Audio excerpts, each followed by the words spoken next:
Flex, flex, your hustle. Flex, flex, flex, your hustle. Flex, flex, flex, your hustle. Flex, flex, flex, your hustle. Flex, flex, flex, flex, flex, flex, your hustle. Flex, flex, flex, flex, flex, your hustle. Flex, flex, flex, flex, flex, flex, your hustle. Flex, flex, hey, flex, your hustle. Welcome back to episode 5 of the Flex Your Hustle podcast, and today we're joined by a special guest, Mimi Nkandi, a medical doctor slash fitness trainer and slash entrepreneur making waves in the north. And yeah, how are you doing?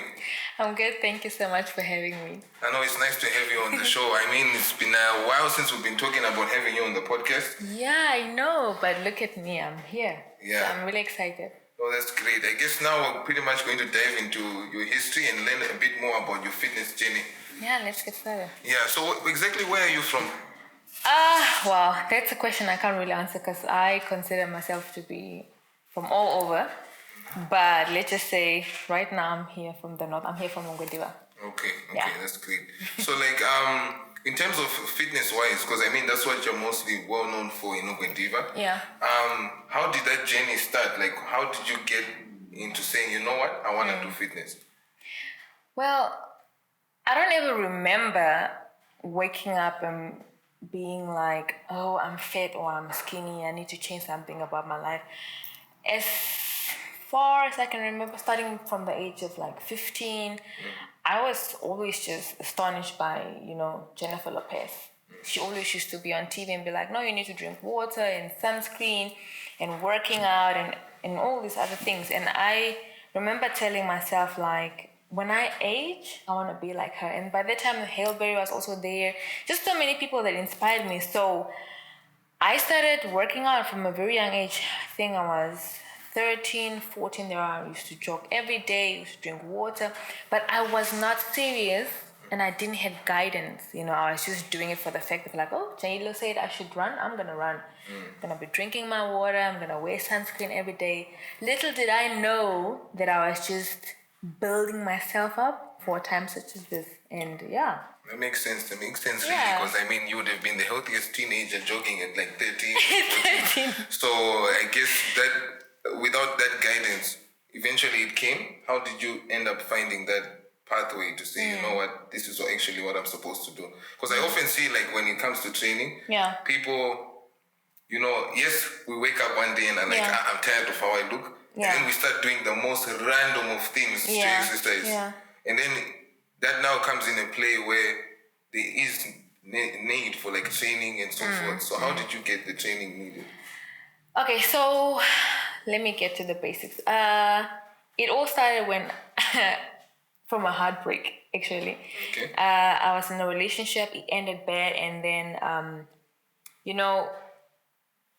getting out of a relationship and finding yourself again, especially if you thought you were the world to someone, is very difficult.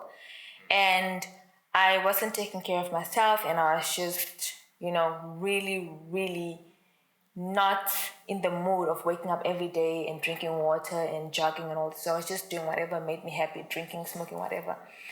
And then I got into depression. And then I knew, like 6 months into this depression, I knew, like, if I continue like this, it really is going to kill me. So I decided, like, okay, you know what? I know the basics of working out. I have been doing it for a while, so let me just continue. And this was like back in Moscow when I was studying as a medical student. So in Moscow, first year, I started going to the gym with no idea what a squatting rack is, what dumbbells are. I just wanted to go there so bad to get over this heartbreak. And, when I got there were a couple of friends, but I remember this guy, some white dude named Pasha. He's a Russian guy. He took me as now to train me. So he was my personal trainer. And then he started me on some powerlifting stuff. And through that and dieting and, constant training, I actually started learning a lot. So at that point, that's when I realized, like, wow, this is not just like therapy, but it's a lifestyle. It's becoming who I am. And it was amazing, and from there until now, it has kept me sane. That's great, because I guess, with fitness, there's a whole section of it that's not as spoken of as much. Because people go for it for the physical change, not realizing that there's also a mental change to it that you get from it. So I get now how like fitness will help you go through a depressive state and so forth. Yeah, it does. Yeah, it does. I mean, one day if you're in the gym, you should just stand still and look at every single person. You will notice that, if you are really, really, observant, you notice that people come to the gym for so many different reasons. One just want to bulk, one just want to lose weight, and then you get to the side now where people are depressed, or they have anxiety disorders, or there's something in their life that they're trying to get rid of, and fitness is the sort of therapy for them, because getting on medication and all this, it's a whole nother side that a lot of people don't even want to touch. So yeah, in as much as the gym is there for people to bulk up or lose weight or gains, whatever, it's also therapy to so many people. I guess the mental health aspect for it really does play a role, because like you said, people don't want to get on medicine and stuff. It now gives a space. I feel like the gym becomes a safe space for a lot of people. So in this time, it became your safe space. It was, actually. Yeah, no, that's great. So as far as coming to Ogediva, so you said you started getting trained in Moscow? Yes. That's when you were still studying to be a medical doctor? Yes. So now coming to the north, or Namibia, how did you continue that fitness journey? Oh, I think coming here, all in all, it was just a shock for me, because I didn't grow up much here in Ogediva, and I didn't know the whereabouts and how people operate here and all these things. So coming here, looking for, by that time there was only Yap Gym, and Wild Mustang wasn't open yet, and I went to check it out, and it really didn't have what I was looking for, but I was like, I'm here, so let me start. It didn't have what I was looking for in terms of friends, in terms of people that were kind of, as enthusiastic as I was. Of course, they had like personal trainers, they had like the manager was there, but it's always just nice when you go to the gym and you have someone there with you. But I couldn't find that.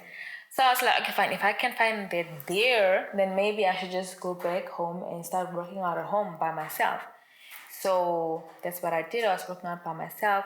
But then, there was a job opening at Yap, and then I decided to go for it. That's great. Because I mean, coming back, you'd expect to find like a community of people who work out and stuff like that. And I guess having a community in anything that you do really helps. Really important, yeah. Because I look at it, and not only when it comes to like podcasting or just the creative community in general.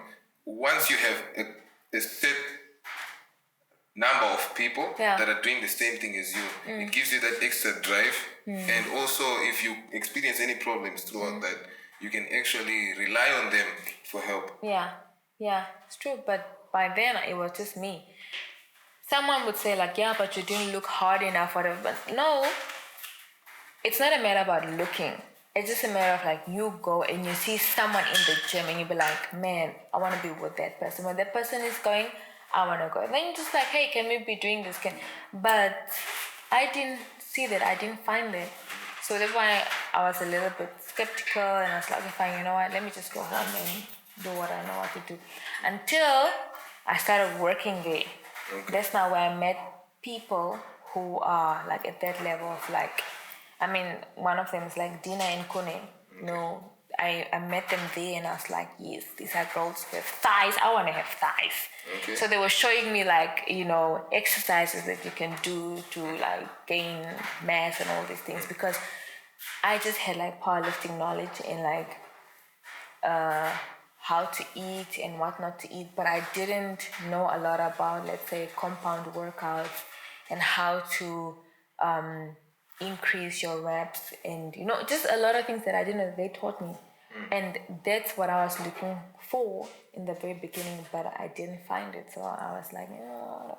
And a lot of people actually go through that. They go to the gym and they are expecting someone who looks similar to them or someone who is in the same category with them. And then when they can't find that, they become so discouraged, and then the gym is just not a place where I can, feel free and release my anger or my stress, whatever. It's more like if I go there, people are gonna judge me. And ain't nobody looking at you. Trust me, when I started going to the gym, also Yap Gym, not Yap Gym I also went to, but then when I switched to Board Mustang, sometimes you think to say, okay, people are looking at me, but later you only realize no one is looking at you. I mean, everybody is always focused on doing their work. Okay, fine. Let me just be honest. Okay, you do get people, like one or two, that just sit on the bench and stare at you the whole time you work out. That's normal. But then, to be saying that every single person in the gym is just looking at me. They're looking at my fat rolls. They're looking at my thighs. And they're looking how fat I am or how big I am or how skinny I am, And then they feel so insecure. Like, no, nobody's really paying attention because people are driven. It's like they all have an aim, That's actually great, because now the question I have is that how would someone overcome that whole aspect of not finding someone that looks like them in the gym? Okay, I think the first thing they need to do is sign up with a personal trainer. The most, lowest thing that you can do when you go to a gym is when you go there by yourself and you have never worked out in a gym before and you think, I can do this. Or you watch a few videos on YouTube and then you go to the gym and think like, I can do this. There's so much that a personal trainer can teach you that, let's say, or you won't really know, like form, rec, how to operate the equipment, how to breathe in. Is it when you are low or is it when you come up, when you breathe out? So many things that a personal trainer can teach you, including diet, supplements. They can talk to you one-on-one. And I think that's a mistake that people do.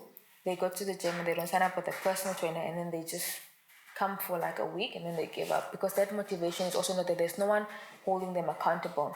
And then through a personal trainer, a personal trainer trains one or two people. So while you're being trained today, you find that, that same day or even the next day, he's training somebody. And it's just like you find out, okay, fine, we're doing the same workout. If the personal trainer is not available tomorrow, maybe the two of us can do it together. And that's how you create a little bond. And that's how you find somebody who you can actually work out with at the gym, and you guys can keep each other, accountable and, talk about diets and, just... I guess it now goes back to being friendly enough in the gym to actually network with others. Because it comes to a situation where if you have that partner or that person that's also working out with your personal trainer, you both share the same regimen. Yeah. And then now it becomes easier. I'm going to the gym and I'm going to meet up with so and so. Yeah. So it becomes really nice to work out at the gym. Yes. And then also you don't feel uncomfortable, because I know that, some ladies, when they have like a male trainer, they're really uncomfortable. Like, what if I squat too low and my legging is see-through? What if I bend over and my chest is falling out or whatever? So if there's another lady with her or another guy, it's just like a bond that, develops. And from there, let's say this lady now paid to be trained for an hour, not an hour, maybe like a month or 3 months, whatever.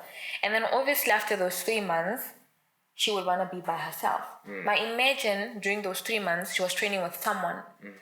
After the 3 months, obviously these two that have been trained by a personal trainer together, they will continue like, okay, fine, maybe Mondays will be for legs, Tuesday we can do chest, just, gym buddies, basically. Yeah, they become gym buddies, and that's how the bond develops. So I think personally, if you've never worked out in the gym or you don't have an experience, when you sign up at the gym, make sure to ask for a personal trainer, at least for a month.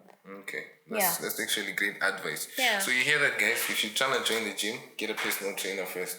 So basically, now you work at Yap, you meet up with Kune, Yes. and I forgot the other friend's name. Dina. Yeah. And they start teaching you about all of these things concerning training. But did you actually study anything pertaining to personal training? No, I never did. It's all just experience, and before actually coming here, let me just also a little background. I used to train Kune back in Moscow, but then she left before me. But when I came to Yap, I don't know, maybe she had some stuff going on and she wasn't there, and I didn't want to reach out because, I was also very insecure. I was just skeptical. But the moment the three of us linked up, it was wonderful. Because, there's a difference between strength and wanting to gain or build or tone and all these things. Because in powerlifting, it's basically just 3 exercises. It's squat, it's bench press, and it's deadlift. So you basically go to the gym and you try to pull your personal best, like your maximum. How much can you bench, or how much can you deadlift, or how much can you squat, And every day then you come, you add like 5 kg or 2 kg so that I want to be the best to break a record. But then when it comes to gaining or doing compound workouts, it's a whole different world to say that I didn't know about.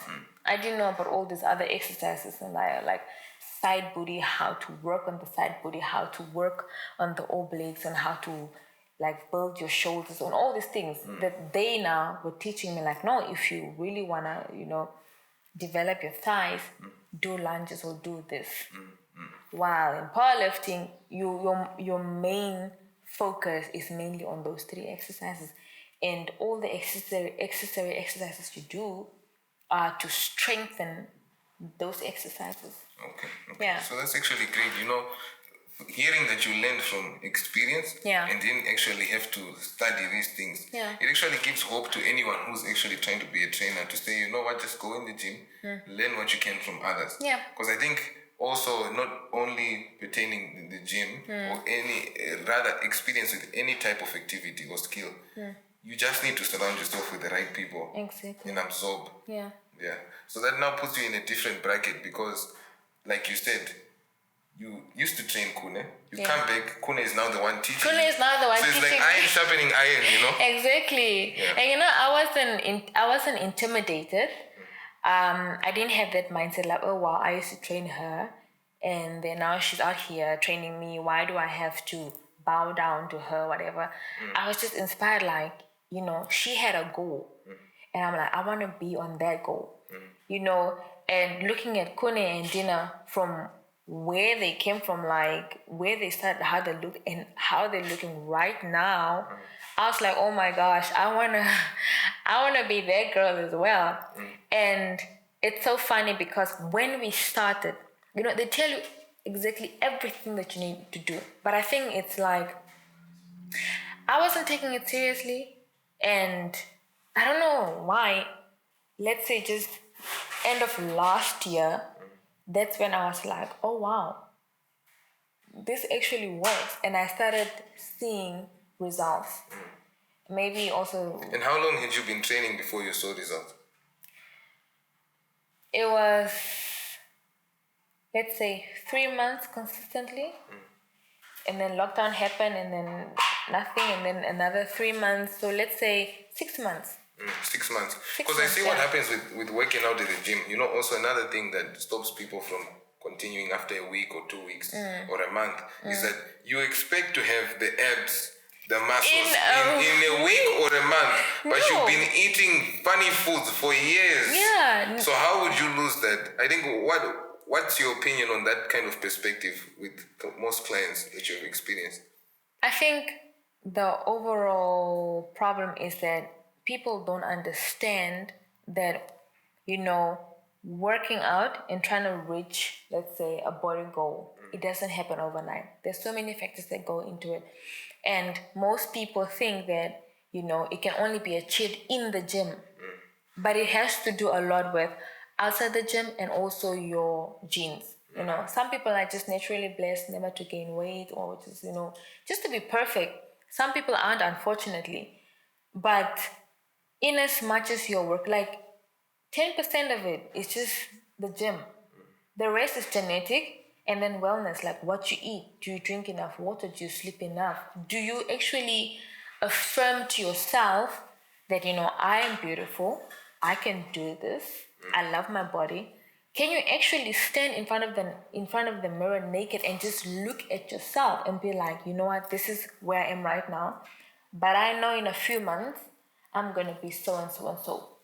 So I guess you said quite a lot of important things there. You mentioned to say that affirming yourself of what you want to achieve is important. And how have you applied that in your personal life aside from like training? Oh, this is now where it gets crazy. How do I put this? Life is a gradual process of developing, right? Sometimes you hear people doing things and you think, that's crazy, I will never do that. Or like, that's a white person thing. It can never be done by a black person. Like, I can never stand in front of the mirror and tell myself like, oh girl, you're gorgeous. You can do this. Like, no, I will never do that because I know who I am. Yes, you can know that, but every day, like, standing in the mirror, looking at yourself and saying like, you are beautiful. You are gorgeous. You can do this. It's like you're speaking over yourself and it has so much power. You start to believe what you say over and over and it just gets stuck in your head. Because now it's subconsciously you're like programming yourself to act in that way. Yeah. Also. And the mind, or you can literally change your mindset if you groom it. If you feed it the right way, you can literally transform yourself like that. I mean, it's almost like if you want to lose weight. Every time you look at yourself in the mirror, you're like, oh, I'm so fat. I'm literally just fat. So you are speaking negativity over yourself, and instead of you losing weight, like in a month or two, this thing is going to take longer because you are speaking negativity over yourself. And in the long run, you just end up giving up as well because there's no positivity. This whole fitness journey, gaining, losing, eating the right way, drinking water, it has to do a lot with the mindset and positive. You need to have a positive energy all the time. All the time. So you do mention like keeping a mindset or positive mindset always is beneficial, but like how do you keep a positive mindset always as an entrepreneur? It's not easy at all. It's really, really not easy, but what has helped me is when I started writing down my goals on a board that I bought or in a book, whatever, and every day I look at them and I tick off what I have achieved, that keeps me on the right track. It keeps me thinking positively, regardless of the negative things that are happening around me. I can always go back and like, okay, fine, last year I planned for A, B, C, and D. This year, A, B, C, and D, I have already ticked off. That kind of like stimulates me to keep on working further. And in the long run, it just keeps me positive because I'm doing what I planned out to do. Some of them are done and I'm going for it. And then also the other thing is I look at people who are kind of like in my niche, people who are doing the same business.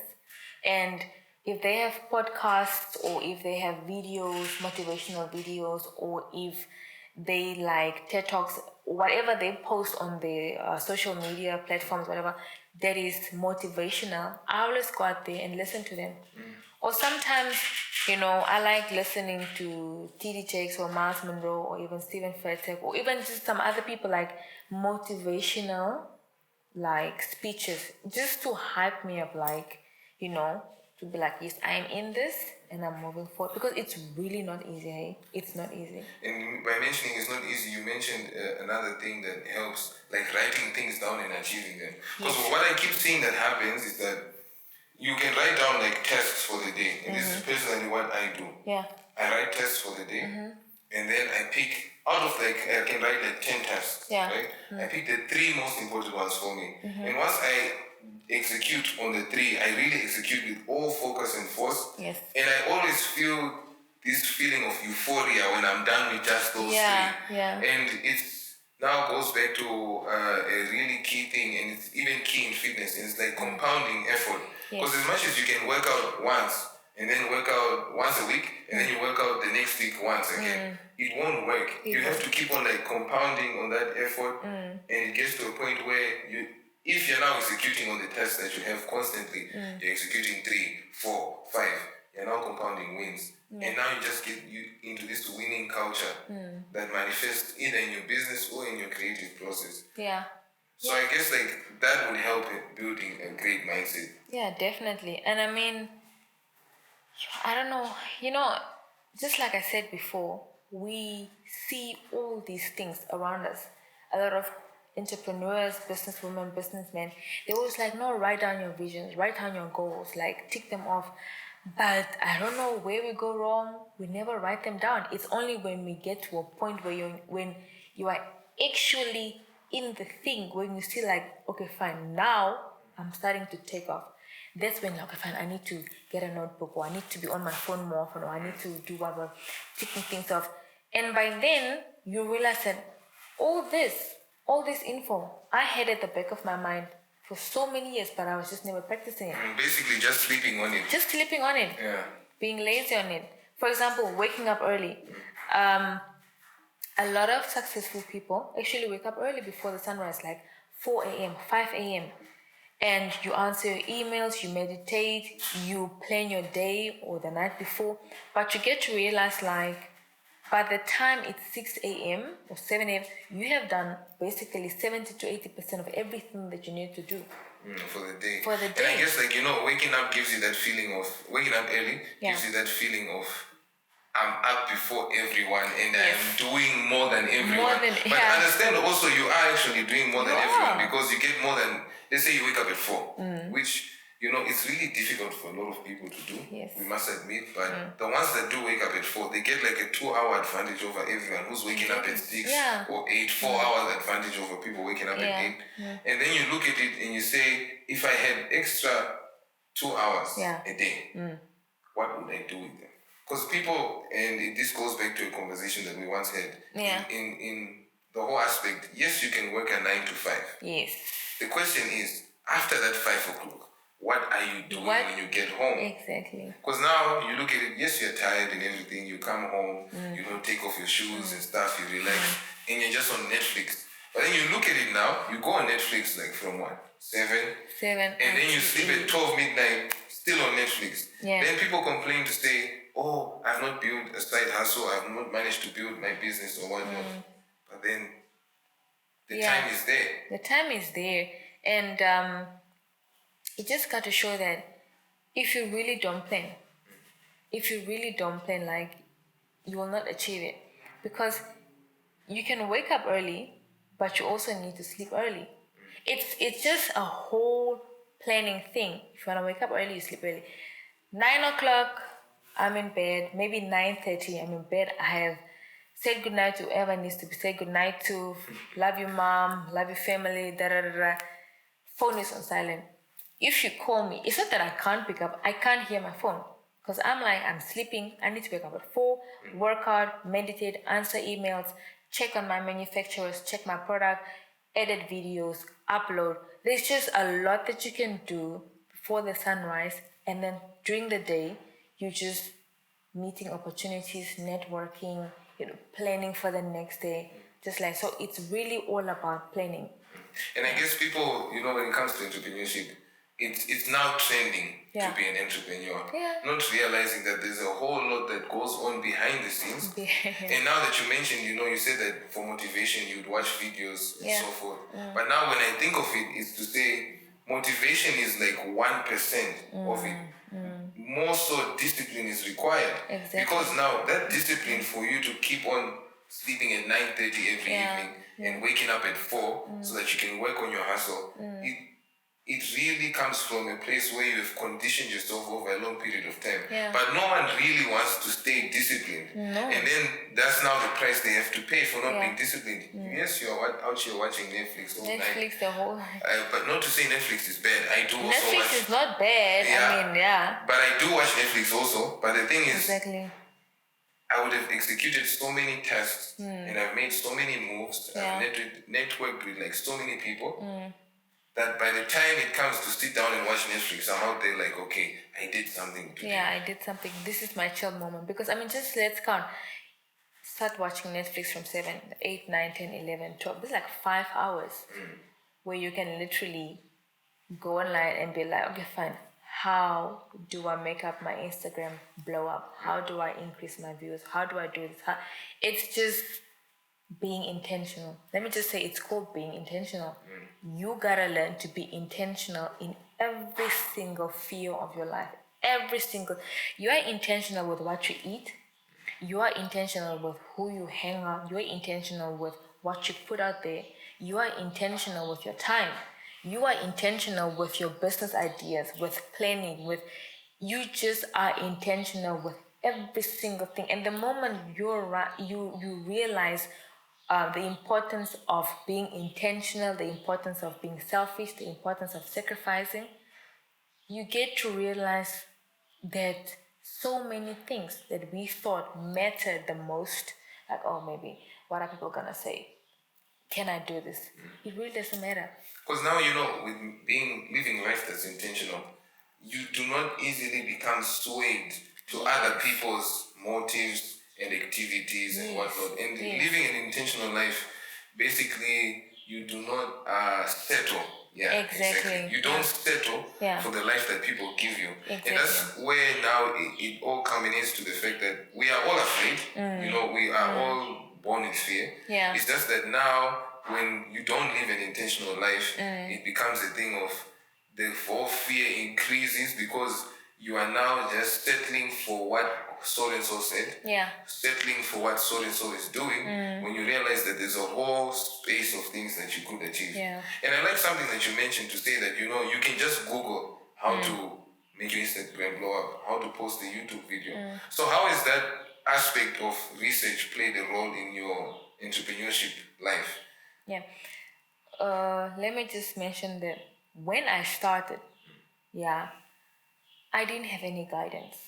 It was more just like, there was a problem, I want to fix it, I'm going to start. And when I started, I did things according to how I wanted them to be done. Not knowing there's a whole world out there of people who've done this before me, and they're constantly giving out advice. When you get to this step, do this, don't do this. When you get here, do this, do this. And all this info, everything that you need to know about this world is available on Google or on Instagram. There are always people saying, if you want to start a business, first step, think about it. What is it that you want to put out there? Find a name. Who are you targeting? It's like everything is out there, and I just didn't know this. I really didn't. Only later, when I came across some problems, I started researching. And mind you, when I started researching, that was like after work, and I spent the whole night researching, and the next morning I had puffy eyes, I was tired, because I didn't plan for it.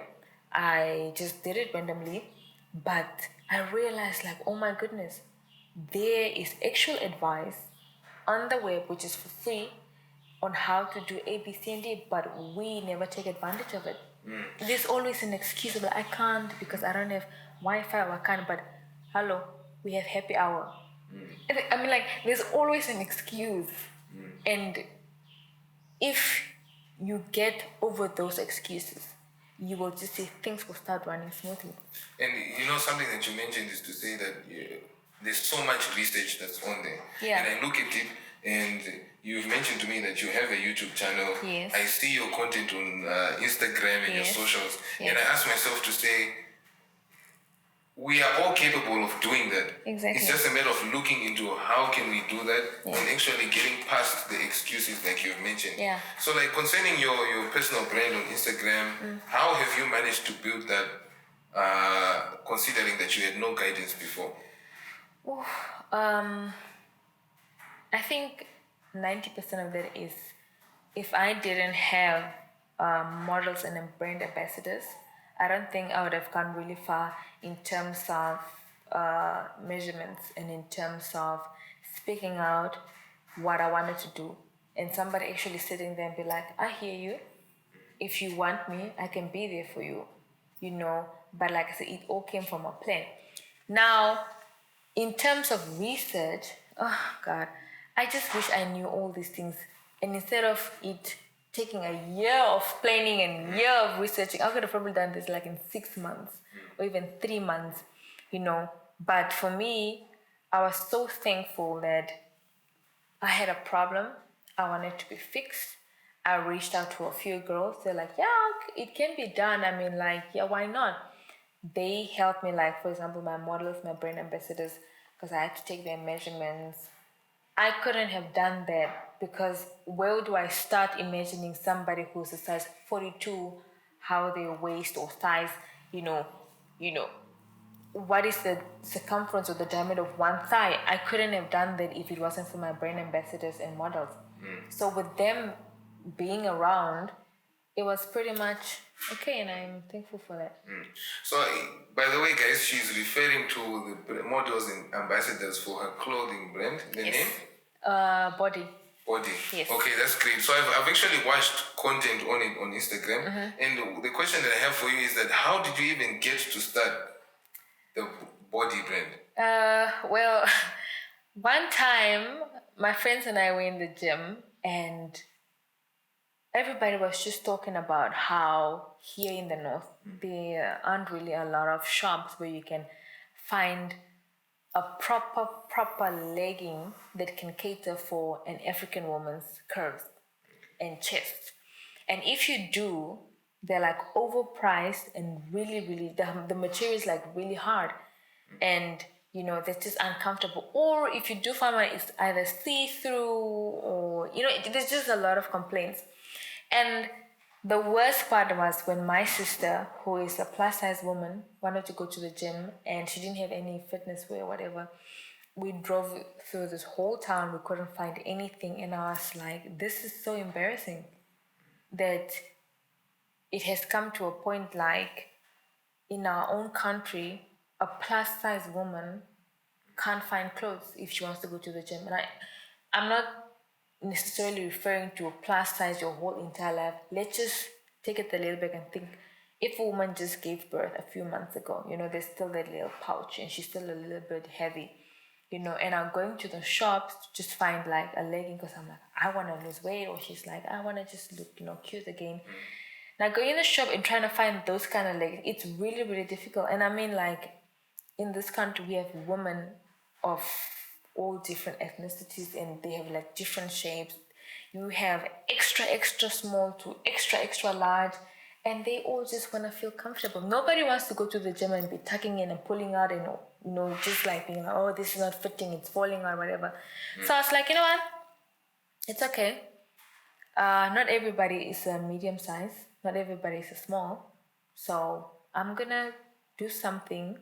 I'm gonna create a brand that will cater for everybody, every woman's body and every man's body now in the future. So I started doing sketches, sketches of how I wanted the bras or the leggings or the tops to sit on them, the comfort, the material, when they jump, when they bend over, when they lean, when they twist, how is that gonna, be comfortable and also just fit on their body. And I don't want it to be, because I'm a plus size woman, I can't look beautiful. It's your body, your style. That's the slogan, your body, your style. So I want a plus size woman or medium size woman or extra small size woman to be wearing something and be like, it's cute. It's the right color, it's the right shade. I can take pictures with it, I might even be able to go to the gym and when I'm done there, just quickly run by the shop and pick up something because it caters for both occasions, So I was sketching and I was thinking and I was writing, and it came to a point where like, well, I don't know the sizes. I just know my size. So that's when I reach out, like, I need models. I need to take measurements. I need to take designs, because there is a lot that goes into design. You have to think about when the person turns, when they twist, when they lift their arms, when they bend over, when they pick up something, and the material that you're going to use. It needs to be actually the best. It needs to be the best. It really needs to be the best. And there were some ups and downs, but it is here. No, that's actually great.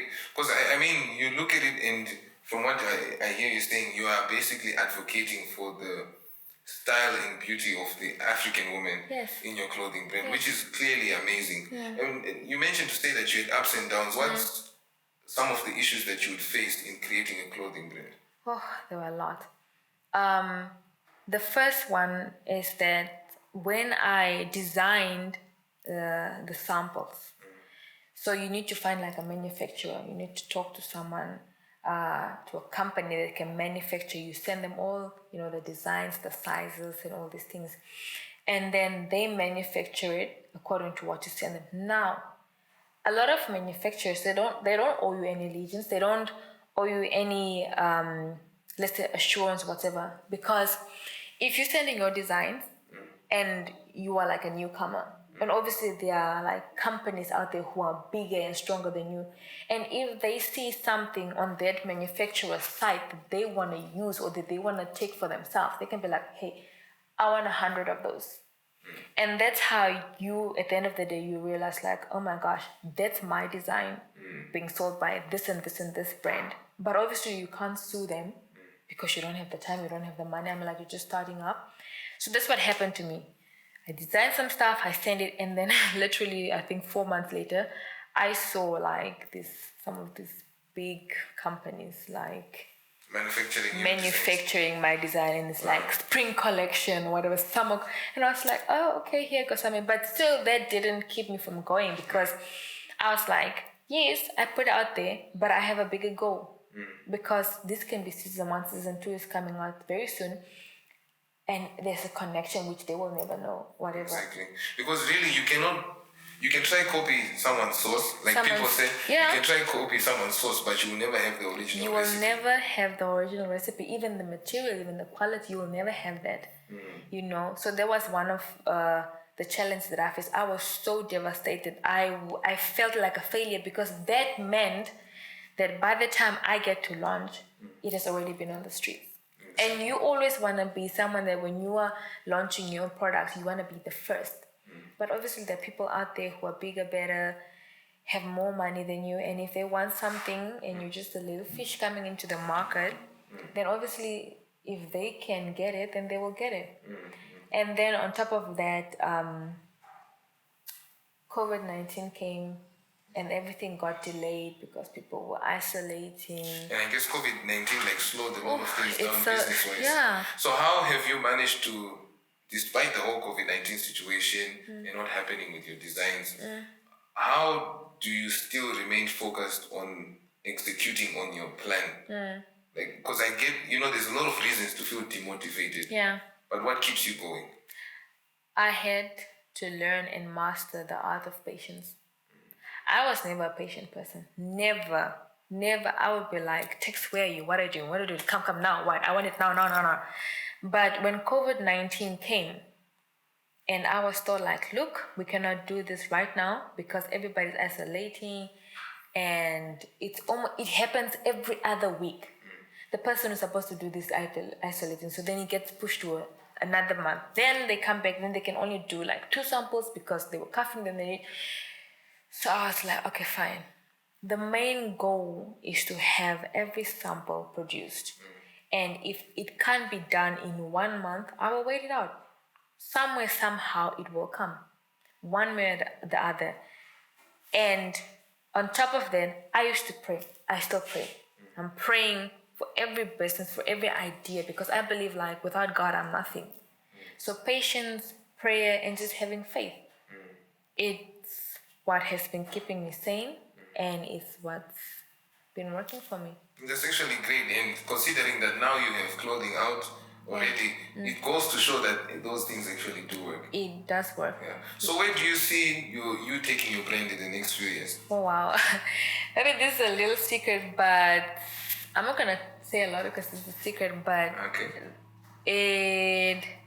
let me just say, I want us to get to a point where we are manufacturing in our own country. That's where I want to go. That's the big goal. Okay. And looking at it and saying that manufacturing in our own country, you look at how like things are being, like Namibia in general, we all get everything from South Africa, China, India, and now when you look at all of that, even our content, the stuff that we watch, it's mostly South African or from the Americas and whatnot. But how important do you feel it is for the Namibian population as itself to start creating its own things or infrastructures or industries or content itself? How do you think that would change Namibia? It's really, really important because I think when you create your own company or your own thing, whatever, one, you're providing a lot of job opportunities for people. You know, there's a lot of unemployment here. And even though there are people that don't have degrees, there are people that have experience that can tell you like, look, I used to work where, and what you're doing, by the book, it might work, but by experience, it can work better like this. First one. Secondly, putting Namibia on the map. You know, I'm so grateful for Mboma and Masilingi for putting us out there, but it should also be like, apart from sport, what else does Namibia have to offer?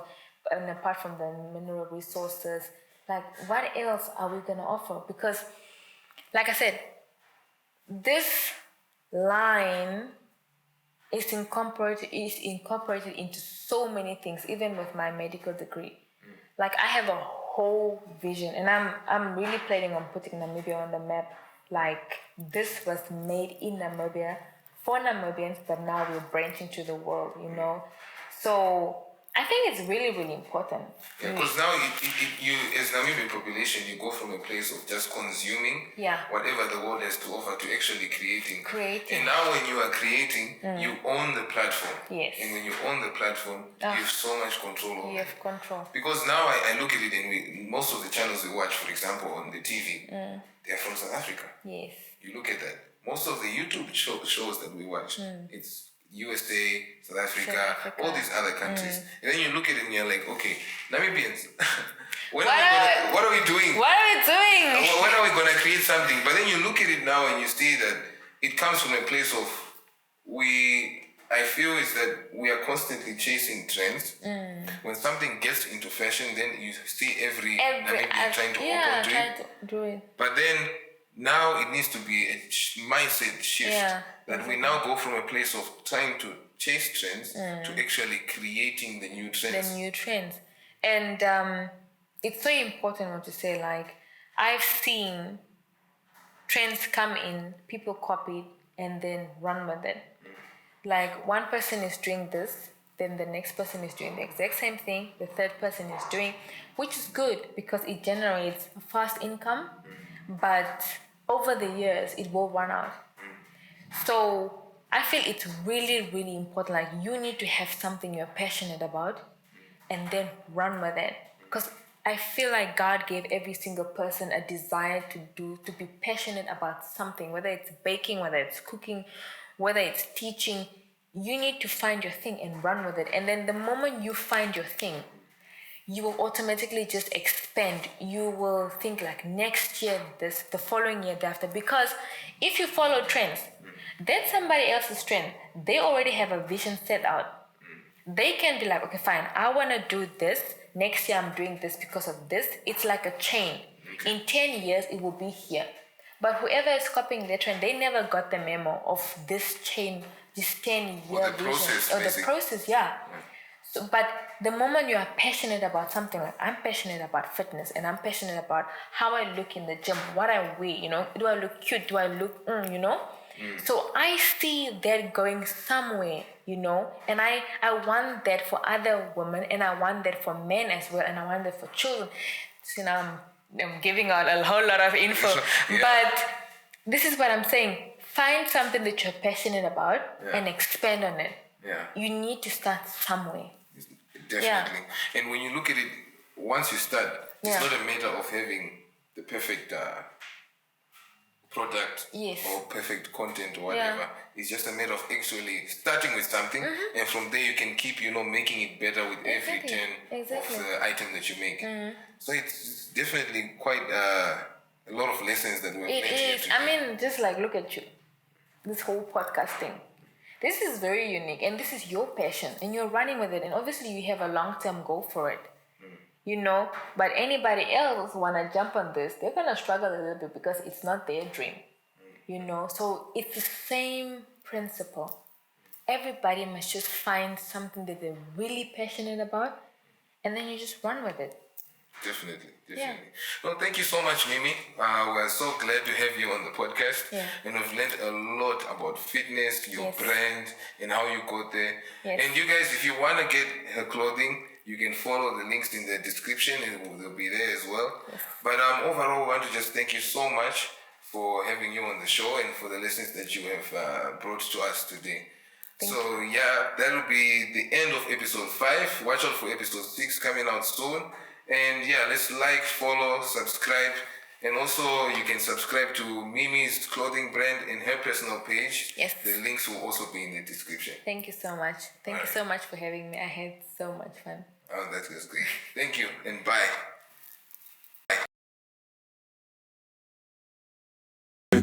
Every day you gotta hustle. Flex, each and every day. Flex, your hustle. Need your meal. Flex, flex, your hustle. Flex, flex, your hustle. Flex, flex, your hustle.